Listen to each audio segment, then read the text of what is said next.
passa, gent del submón? Què passa, gent del submón? Benvinguts al submón de Juan i Patri! Què passa, gent del submón? Benvinguts de nou al nostre noticiari en el que analitzem l'actualitat valenciana més recent, interessant i desconeguda. Sempre en valencià i en normes del Puig. I avui vos duem un especial Política. Les eleccions autonòmiques estan a caure i la política valenciana és notícia. Així que m'emprenim.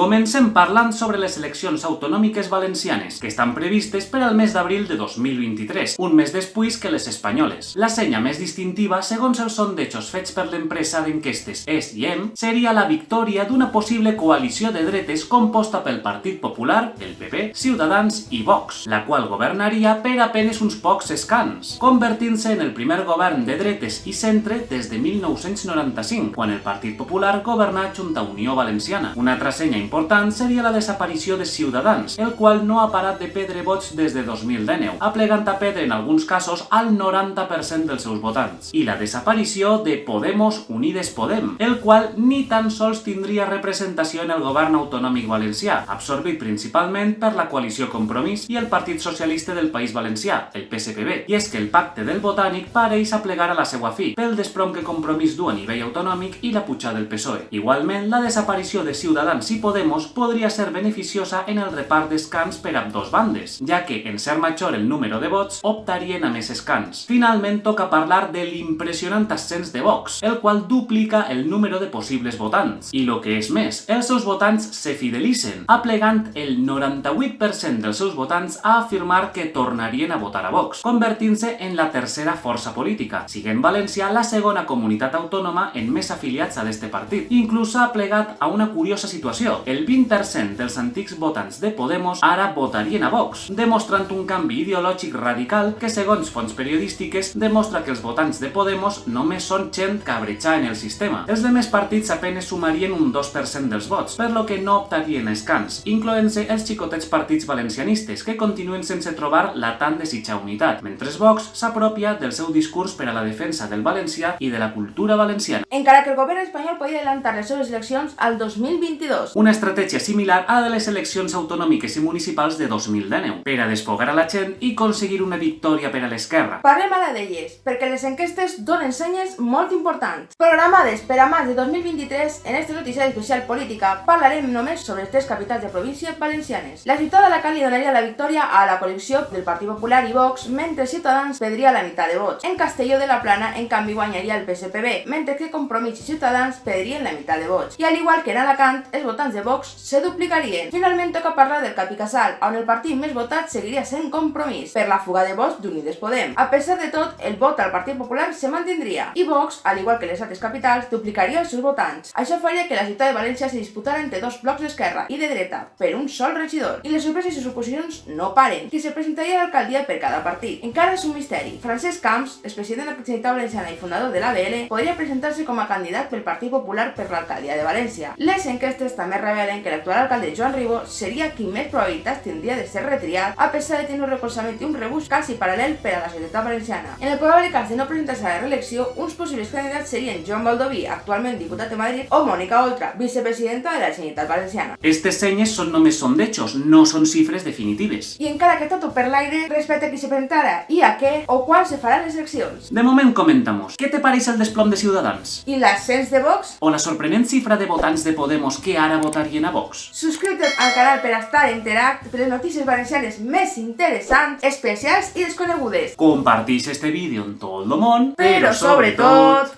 No te baixes del submón!